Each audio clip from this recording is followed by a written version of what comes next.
All these blessings will come to you and accompany you if you obey the Lord your God. You will be blessed in the city and blessed in the country. The fruit of your womb will be blessed, and the crops of your land, and of the young of your livestock, the calves of your herd, and the lambs of your flock. Your basket and your kneading trough will be blessed. You will be blessed when you come in, and blessed when you go out. The Lord will grant that your enemies who rise up against you will be defeated before you. The Lord will come at you from one direction, but they will flee. They will come at you from one direction, but flee from you in seven. We'll stop. Significance of numbers in the Old Testament and the New Testament. Do we all kind of have a little bit of a handle on that? How, 7 is perfect or complete. So what he's saying here is that they will come at you in one direction as a unified front, and they will completely be scattered and no longer able to maintain. They will be perfectly defeated, completely defeated, utterly defeated. Not they'll regroup and come back later. They come at you this time, they're not coming back, is what he's saying. The Lord will send a blessing to your barns and on everything you put your hand to. The Lord will bless you and in the land He is giving you. The Lord will establish you as His holy people, as He has promised you on oath, if you keep the commandments of the Lord your God and walk in obedience to Him.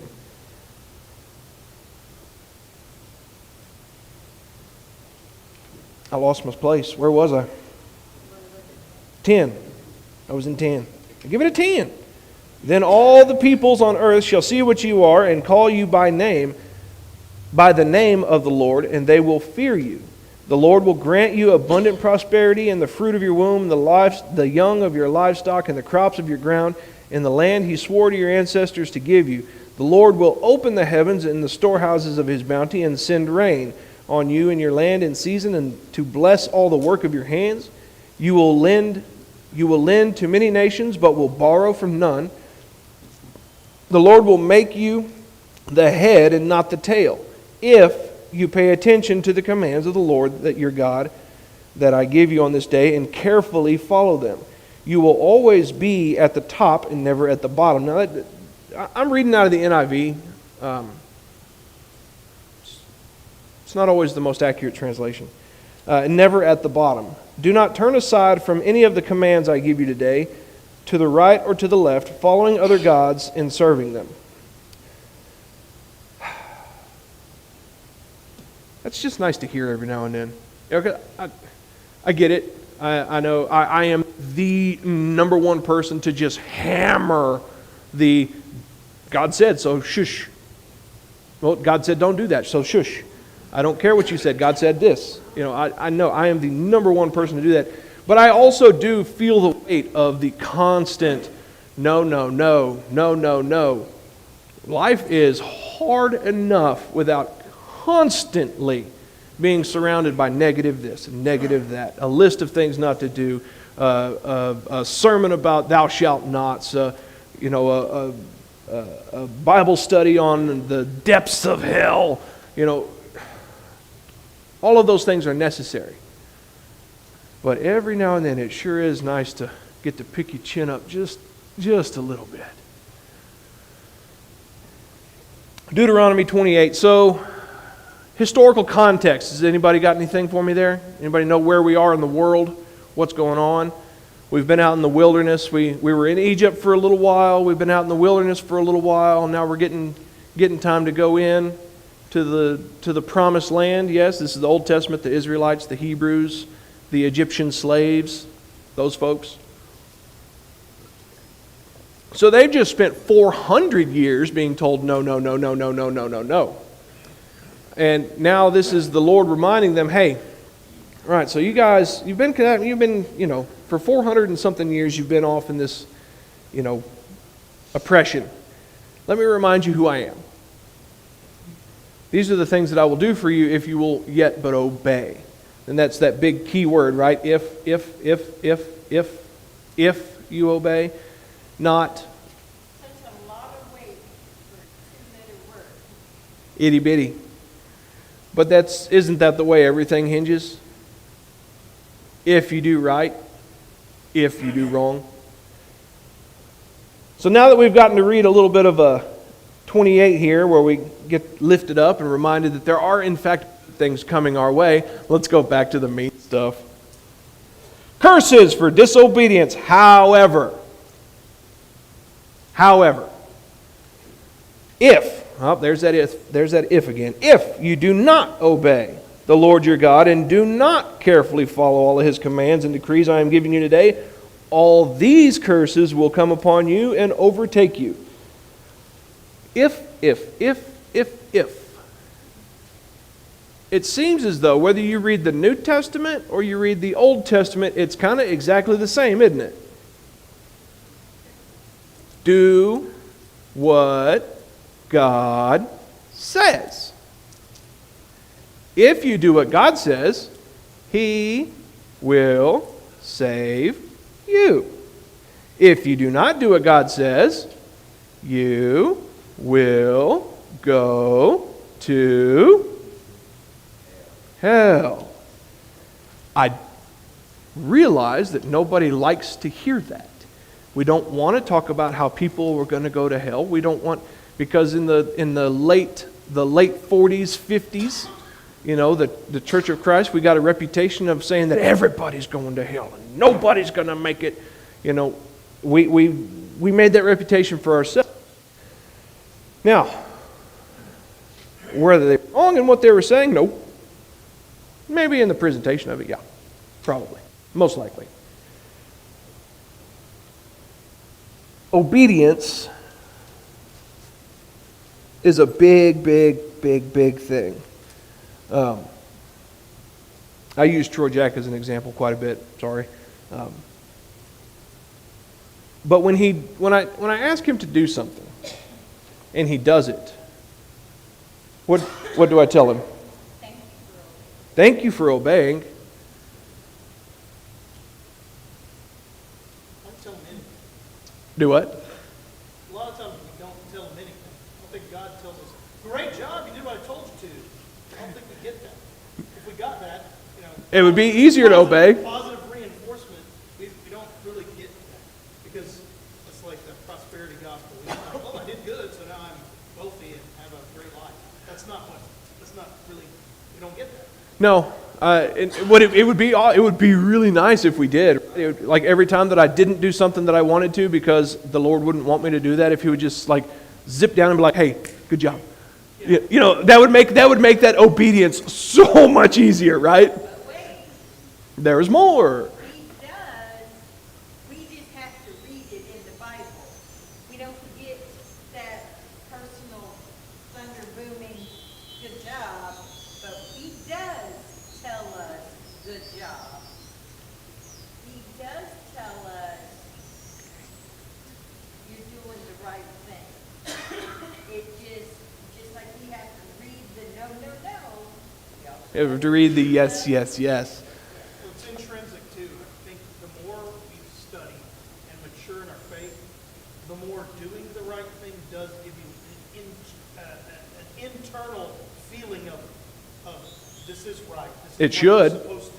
Yeah, And it I feel should. like the further you are removed from it, the more it becomes a task or a chore to do what's right. Yeah. If you're doing what's right because The good decisions lead to good things afterwards.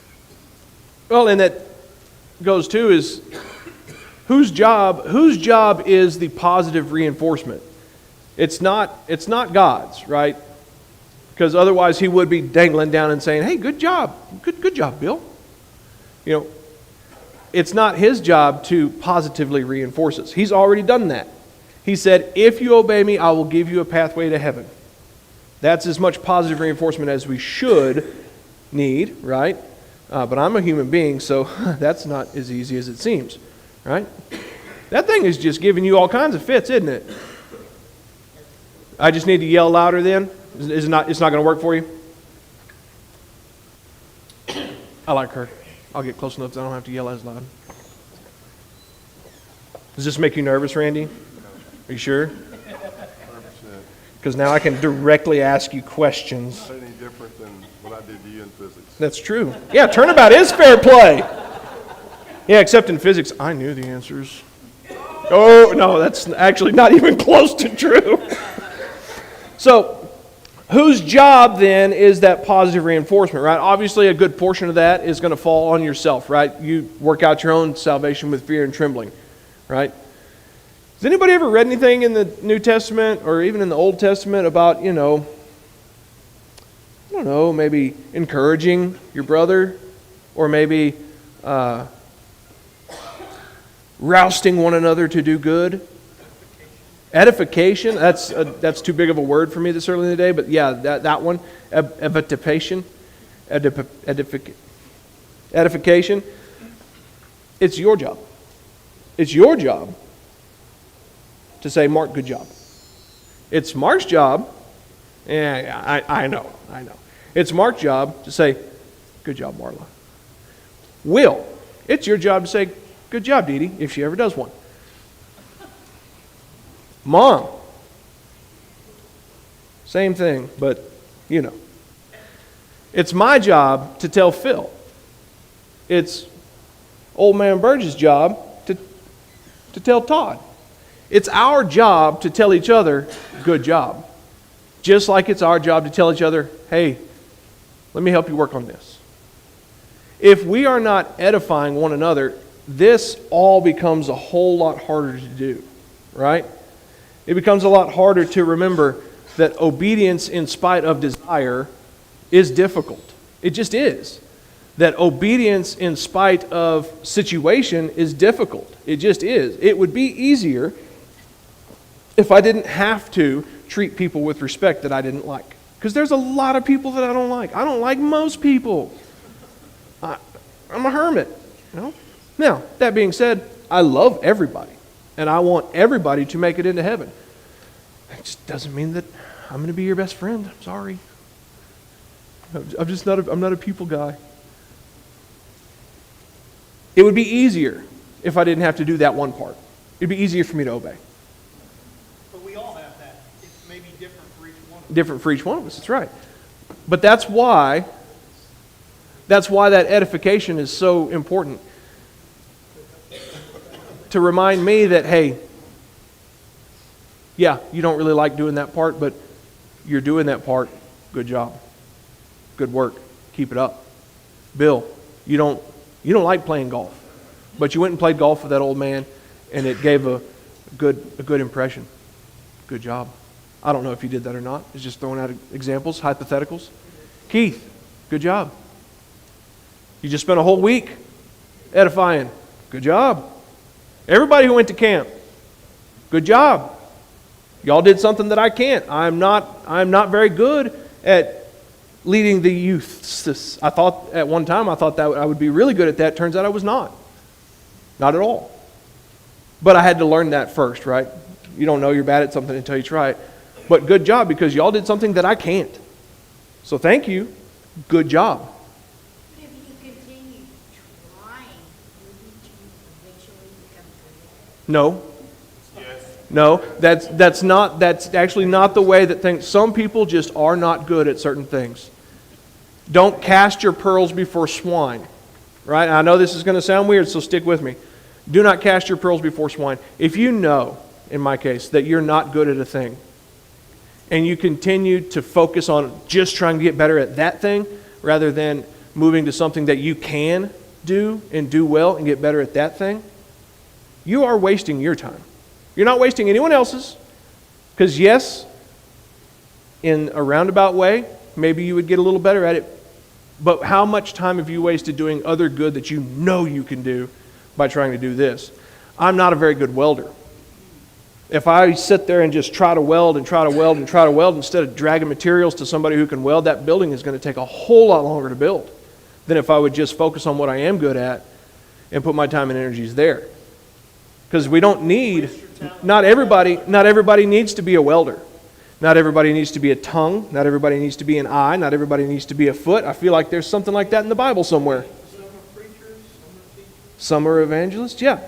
So, while yes, you can force yourself to get better at a particular thing, but you do have to take into consideration the amount of need for that thing versus the amount of need for all things.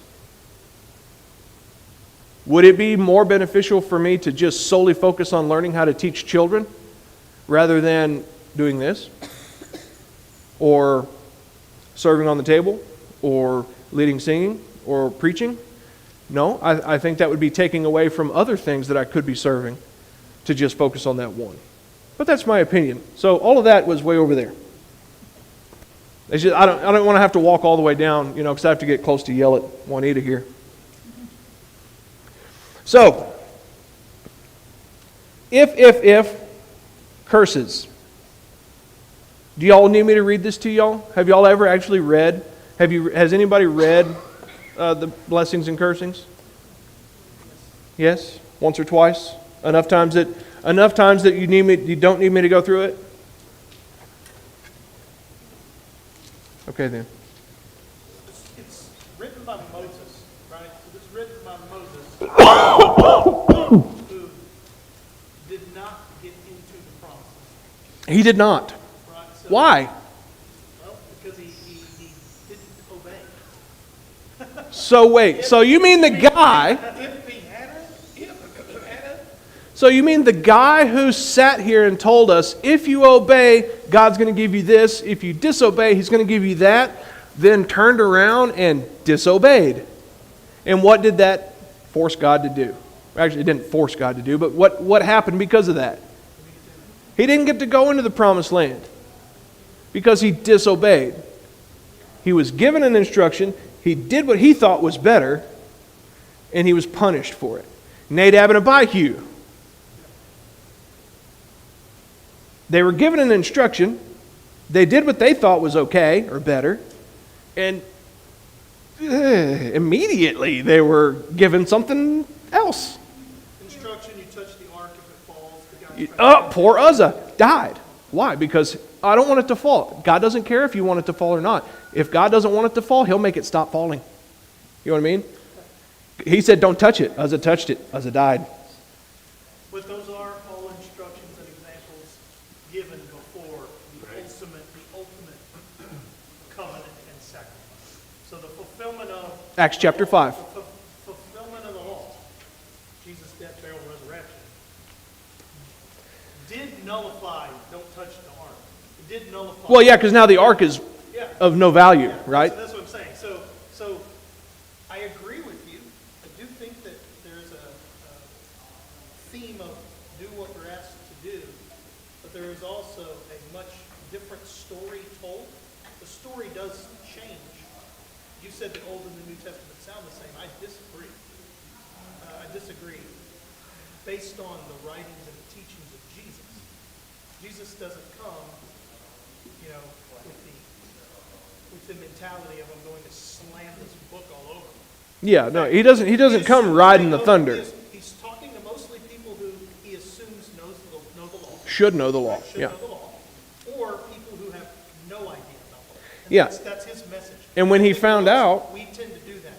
We want to browbeat people who we think should know the law, and we want to be nice and gentle to those who we do So not. it's kind of interesting. We want to fight amongst Christians more than we do people who aren't of faith, which I think seems A little backwards. yeah. A little bit. Okay, but the other point I'm seeing that I don't hear enough is that to follow through. As a parent, you have to be consistent, follow through.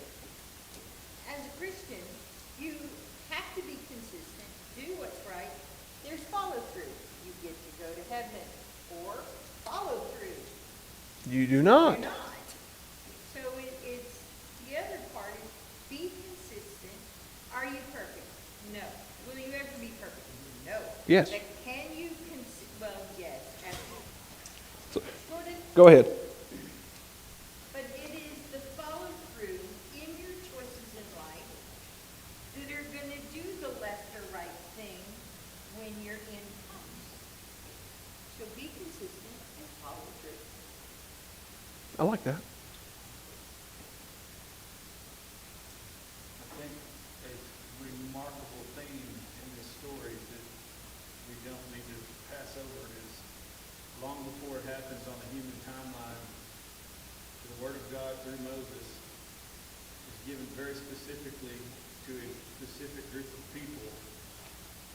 And, hey, what happens when you obey? blessings. All that comes to fruition. And then the reverse of that happens. Oh yeah, these generations forget the goodness of God and what He's promised them. They turn to the gods of these other nations, and all those horrible things right in there from, say, chapter 28 to 30 is all come true. He's telling Every single one of them. every single one of them comes true. And then, oh yeah, go talk to your elders. Go talk to the people that remember God's promises and what will happen. Turn around and start doing what you were doing before. And then And then God remembers, and He is faithful to His word over and over and over again. To paraphrase the whole, stripping it way down. First God says it, then He does it. Take away for us, you can trust God's word. He's never going to break it. His word is always good. It's been good. He has a plan. Predicted again. Human timeline. Moses is writing this stuff down, and very specific things are going to happen. Your kings are going to stink up the joint. Nations that you haven't even heard of yet. You have no idea what their language is. Are going to come in here And they're going to be your boss. Off and barbecue you. All of that comes to fruition. You're going to be there weeping and wailing and remember God's word, and at least a portion of you is going to turn around, and God's going to make this okay again for you over and over and over again, and every single bit of that comes true. every single time. So that today, 2024, we can look at that and go, every single time that they disobeyed his commands, they were punished. And every single time that they repented and returned, they were rewarded. Which should be our end comma / exclamation point. Because at the end of the day, we are going to screw it up. And at the end of the day, repentance and grace are going to cover it up. Man, I could have done that entire class in 3 minutes. Dang, why didn't you just start off back there, man? I'm telling you, you should teach class one or two times. It would be amazing. Mama Jane. I'm really glad Jason said what he said. You know, you can just yell at me. So he did a segue for what I was saying. We have a tendency to zero in on legal terms. And what the whole word is about the big picture. That God is God. And we yield to God because we love Him. And when we love Him, we will do what? What he says. We will obey Him. And so we, because maybe more so because God is doing what else, we have dictated all these legal terms that say what obedience is. And when you pull back, Uzzah wasn't the only one to touch the ark, so why did he die and someone else didn't? I don't know the answer to If that. you look back, it's David's fault that he took the blood. Because David did not yield to God. Now, I think God God's apart because he normally did. But in that case, he didn't. And David took the blame for it. It was because there was no yielding to God. It wasn't necessarily the fact that the illegal thing was he touched it. Because other people had touched it. So in this case, he was moved without consideration of what God wanted. And that's the whole word, all New Testament, everything, is a big picture of yielding to God.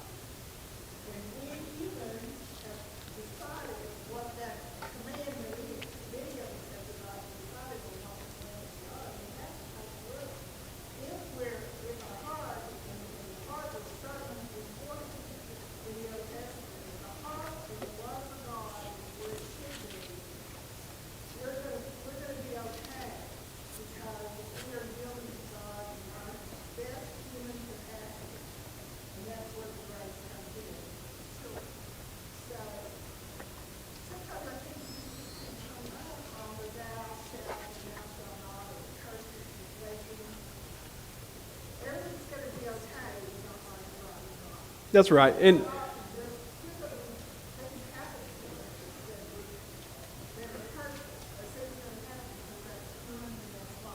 yeah, and that's where, a lot of that, or at least in here, is my fault because I'm an analytic, right? So like the lists and the do this, don't do that, they're very attractive to me. Not because I'm a legalistic person, like there should be a checklist to Because I 100% know and believe that at the end of the day, the heart of your worship equals the value of your worship. If your heart's not in your worship is worthless, right?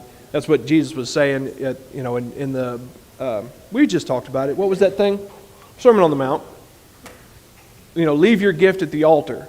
Don't give your gift if you're not in the right frame of mind or in the right set to do so, because that gift has no value.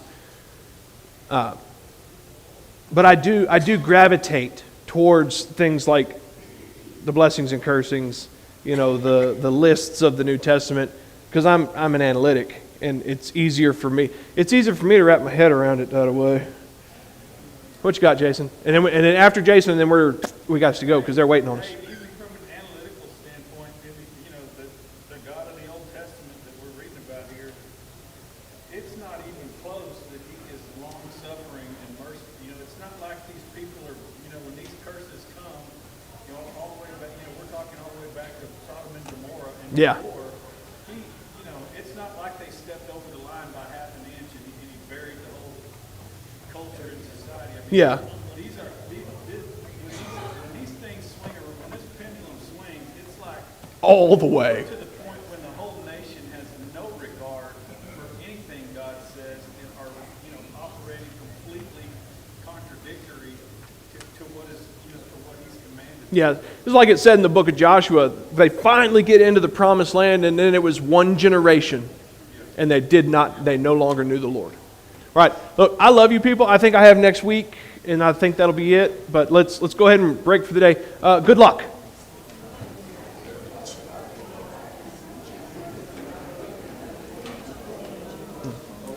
I guess he's down here.